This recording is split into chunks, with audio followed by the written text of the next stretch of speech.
Hello friends, இன்றைக்கி நம்ம பார்க்க போகிறது சைனீஸ் அனிமேட்டட் சீரீஸான the daily life of the immortal king season 2 episode 8 தான் இன்னைக்குள்ள வீடியோவில் பார்க்க போகிறோம். எப்போ சொல்கிற அதே டைலாக் தான். உங்களுக்கு இந்த வீடியோ பிடிச்சிருந்தது அப்படின்னா லைக் பண்ணிட்டு அப்படி மறக்காம நம்ம சேனலை சப்ஸ்கிரைப் பண்ணிருங்க. வழக்கம் போல கதை ரொம்பவே குழப்பமா சம்மந்தமே இல்லாத சீன்ஸ் தான் காமிக்க ஆரம்பிப்பாங்க. இந்த அனிமேவை பொறுத்த வரைக்கும் கண்டினியூட்டியை மட்டும் எதிர்பார்க்காதீங்க. மற்றபடி அனிமே ஓரளவு சூப்பராக தான் இருக்கும். சரி வாங்க நம்ம வளவலன்னு பேசாமல் இன்னைக்குள்ள கதைக்குள்ள போகலாம். இன்னைக்கு நம்ம பார்க்க போகிறது the daily life of the immortal king season 2 episode 8. ஒரு டிவி சேனலில் ஸ்பிரிச்சுவல் ஸ்வாட் ஷோ ஒன்று நடத்துறாங்க. பெஸ்ட் ஸ்வாட்ஸ்மேன் ஜட்ஜா ஸ்டேஜுக்கு கூப்பிடுறாங்க. இப்போ மாஸ்டர் வாங்கி அந்த இடத்துக்கு வரா. இவன் தான் அந்த ஊர்ல நம்பர் 1 ஸ்வாட்ஸ்மேனா இருக்கான். ரெண்டாவதா மிஸ் ஷீ அந்த இடத்துக்கு வரா.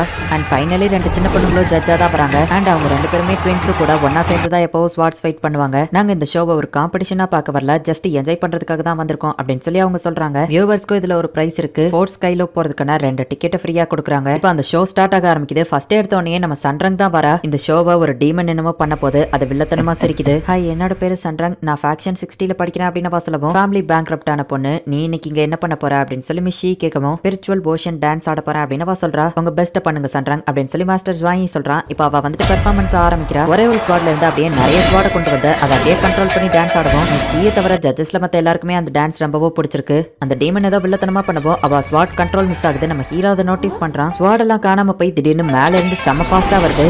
ஹீரோட டீச்சர் காங் வந்துட்டு ஜஸ்ட் மிஸ்ல மிஷியை வந்துட்டு அந்த ஸ்வாட் அட்டாக் பண்றதுல இருந்து காப்பாத்தான். சன்ரங்கோட ஸ்வாட் அவ மேலேயே வந்து விழும்போது ஜஸ்ட் மிஸ்ல அவ தப்பிக்கிறா. காங் நல்லவேளை உங்களுக்கு எதுவாகலையா அப்படின்னு சொல்லி யோகி கொஞ்சம் டென்ஷன் ஆகுறா. உன்னோட ஸ்வாட கூட உன்னால கண்ட்ரோல் பண்ண முடியலையா, 5 வயசு புள்ள கூட இதை ஈஸியா பண்ண அப்படின்னு சொல்லி சன்ரங்க எல்லா மக்களும் அவமானப்படுத்துறாங்க. என்னோட ஸ்வாட் ஸ்பிரிட் இல்லாம என்னோட ஸ்வாட கண்ட்ரோல் பண்றது கொஞ்சம் கஷ்டமா தான் இருக்கு அப்படின்னு சன்ரங் வருத்தப்படவும் லென் வந்துட்டு அவளை கொஞ்சம் சமாதானப்படுத்துறா. இதுல உன்னோட தப்பு எதுவும் இல்ல அப்படின்னு சொல்லி நம்ம ஹீரோவும் வந்து சொல்றான். இப்படி எல்லாமே ஷோல தப்பா நடக்கிறது காமெடியா மாறதுனால அந்த ஷோ ரொம்பவே ப்ராப்ளம் ஆகிட்டே போகுது. அந்த ஷோவோட டிஆர்பி தான் இப்ப நம்பர் 1ல இருக்கு. முட்டாள் மனுஷங்க அப்படின்னு சொல்லி அந்த டீமன் சிரிக்குது. சன்ரங் தப்பா பண்ணி ஜட்ஜியே கொல்ல பார்த்தா அப்படின்னு சொல்லி இப்ப இன்டர்நெட்ல ரொம்பவே வைரலா போயிட்டு இருக்கு. அடுத்தது பெர்ஃபார்ம் பண்ண நம்ம ஹீரோவோட 2 ஃப்ரெண்ட்ஸ் வராங்க. நீங்க 2 பேரும் என்ன பண்ண போறீங்க அப்படின்னு சொல்லி ஜட்ஜஸ் கேட்கவும் சியாச்சனும் ஹாக்வாவும் தன்னை இன்ட்ரோடியூஸ் பண்ணிக்கிட்டு எங்களோட ஃப்ரெண்ட் நிறைய கஷ்டத்தை அனுபவிச்சு அதுல இருந்து வெளியே வந்திருக்கா, அவளை சீரப் பண்றதுக்காக தான் நாங்க இந்த பெர்ஃபார்மன்ஸ் பண்றோம் அப்படின்னு சியாச்சன் சொல்லவும் என்ன பண்ண போறீங்கன்னு ஜட்ஜ் கேக்குறாங்க. ஸ்வாட நான் வெறும் கையாலேயே தடுக்க போறேன் அப்படின்னு சியாச்சன் சொல்லவும் இந்த டெக்னிக்லாம் 100 வருஷத்துக்கு முன்னாடியே பழசாயிடுச்சு அப்படின்னு ஷீ சொல்றா. நான் இதை கொஞ்சம் டிஃபரெண்டா பண்ண போறேன், என் கண்ணை கெட்டிக்கிட்டு பண்ண போறேன் அப்படின்னு சொல்லி இப்ப சியாச்சன் கண்ணை கெட்டிக்கிறான். புத்தா மெட்டல் ஸ்பிரிட்டோட ஆர்ம் சைப் அவன் கொண்டு வரான். ஆடியன்ஸ் எல்லாருமே அவனை சீரப் பண்றாங்க. ஹாக்வாய் இப்ப அட்டாக் பண்ண போறான். அந்த டீமன் வந்துட்டு ஏதோ ஒண்ணு பண்ணுது. ஹாக்வாய் இப்ப அட்டாக் பண்ணுவான். அந்த கையரை பிடிக்கல. வாடவன் மண்டையிலேயே விழுந்து இப்ப மண்டையில இருந்து ரத்தம் வருது. என் ஃப்ரெண்டோட மண்டை இரும்பு மாதிரி, அதை காமிக்கிறதுக்காக தான் வந்த நன்றி அப்படின்னு சொல்லிட்டு அவனை கூட்டிட்டு ஓடுறான். எல்லாமே தப்பா இருக்கு அப்படிங்கறத நம்ம ஹீரோ புரிஞ்சுக்கிட்டான். ஹிஸ்டரியிலேயே இல்லாத லெவலுக்கு அந்த ஷோவோட டிஆர்பி எகிரிக்கிட்டு போய்கிட்டு இருக்கு. இப்ப அடுத்தது ஃபேக்ஷன் 15 சேர்ந்த பே அந்த இடத்துக்கு வரும்போதே ராப் மியூசிக்லாம் போட்டு வேற லெவல்ல என்ட்ரி கொடுக்குறா.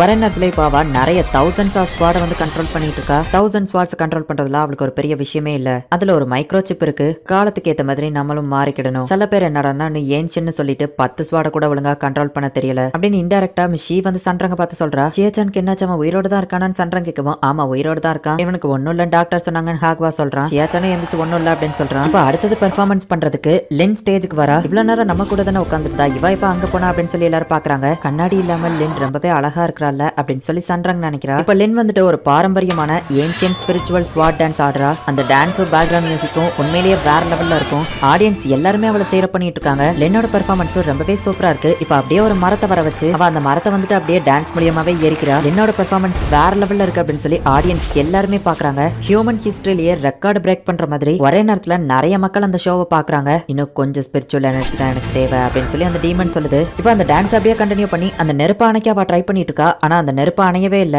அது சூப்பரா பிரைட்டா இருக்குதுல்ல அப்படின்னு நம்ம ஹீரோ ஃப்ரெண்ட்ஸ் பார்த்துட்டு இவ ஏன் திரும்ப திரும்ப ஒரே இடத்துல சுத்திட்டு இருக்கா, ஏதோ தப்பா இருக்கே அப்படின்னு யோசிக்கிறாங்க. அந்த நெருப்பு அணைய மாட்டேங்குது. மரம் எரிஞ்சு அப்படியே கீழே விழ பக்கம் சன்ரங் டக்குனு செம டைமிங்ல ஸ்டேஜ்ல பாஞ்சிருந்தா. சன்ரங் இப்போ ஒரு குட்டி ஸ்பிரிட் கிரியேட் ஆயிருக்கு. அதை வச்சு இப்ப தண்ணி ஊத்தி எல்லாத்தையும் அணைச்சிருதா. இப்ப அப்படியே நிக்காம சன்ரங் அண்ட் லின் அவங்க 2 பேருமே அப்படியே அவங்களோட பெர்ஃபார்மன்ஸை கண்டினியூ பண்றாங்க. 2 பேரோட பெர்ஃபார்மன்ஸும் கம்பைன் ஆகி டான்ஸ் ஆடும்போது அது ரொம்பவே பாக்குறதுக்கு சூப்பரா இருக்கு. அந்த பெர்ஃபார்மன்ஸ் வேற லெவல்ல அமேசிங்கா இருக்கு அப்படின்னு சொல்லி எல்லாருமே பாராட்டுறாங்க. குறை சொல்லிட்டு இருந்த ஷீ கூட அந்த பெர்ஃபார்மன்ஸை பாராட்டுறா. இப்ப அவங்க 2 பேருமே அவங்களோட பெர்ஃபார்மன்ஸை முடிக்கிறாங்க. அந்த ஷோவோட டிஆர்பி பிச்சுக்கிட்டு போயிட்டு பில்லியன்ஸ் ஆஃப் மக்கள் ஒரே நேரத்துல அதை பாக்குறாங்க.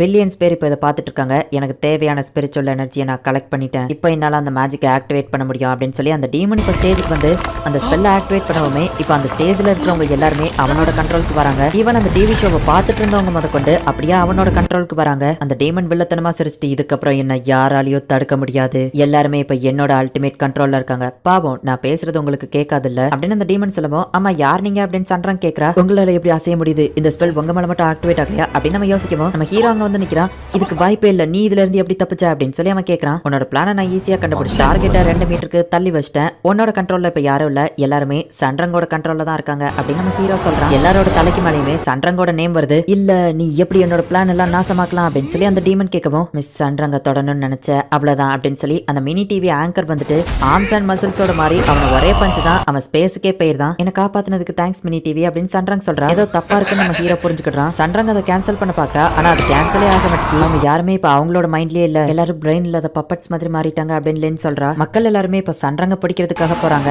இந்த இடத்துல இந்த எபிசோட் முடியுது. சன்ரங் நார்மலா யூஸ் பண்ற அந்த செடியூஷன் ஸ்பெல்லுக்கும் இந்த ஸ்பெல்லுக்கும் நிறையவே டிஃபரன்ஸ் இருக்கு. ஏதாச்சும் ஒரு கிஃப்ட் கொடுத்து அவங்க வாங்கிக்கிட்டாங்க அப்படின்னா தான் வந்துட்டு அவங்க சன்ரங்கோட கண்ட்ரோலுக்கு வருவாங்க. ஆனா இந்த தடவை அப்படி இல்ல. சன்ரங் எந்த ஒரு கிஃப்டையுமே கொடுக்காம எல்லாருமே இப்ப சன்ரங்கோட கண்ட்ரோல்ல இருக்காங்க. அந்த டீமன் அதிகமான ஸ்பிரிச்சுவல் பவரை யூஸ் பண்ணி தான் அந்த ஸ்பெல்லை ஆக்டிவேட் பண்ணிருக்கு. இந்த ஸ்பெல்லை யூஸ் பண்ணும்போது அந்த பர்சன் வந்துட்டு யார் ஆக்டிவேட் பண்றாங்களோ அவங்கள ரொம்பவே லவ் பண்ணுவாங்க. சோ அவங்க என்ன சொன்னாலும் அதை அப்படியே செய்வாங்க. ஊர்ல இருக்கிற எல்லா மக்களுமே இப்ப சன்ரங்க லவ் பண்ண ஆரம்பிச்சிட்டாங்க. சன்ரங்கால அந்த ஸ்பெல்லையோ கேன்சல் பண்ண முடியல. இப்ப எல்லாருமே அவளை துரத்த ஆரம்பிச்சிட்டாங்க. என்ன நடக்க போகுது அப்படிங்கறத நெக்ஸ்ட் எபிசோட் பார்த்து தெரிஞ்சுக்கோங்க. அண்ட் உங்களுக்கு இந்த வீடியோ பிடிச்சிருந்தது அப்படின்னா லைக் பண்ணிட்டு அப்படி மறக்காம நம்ம சேனலை சப்ஸ்கிரைப் பண்ணிருங்க. தேங்க்யூ ஃபார் வாட்சிங். Bye guys. நெக்ஸ்ட் எபிசோட்ல மீட் பண்ணலாம்.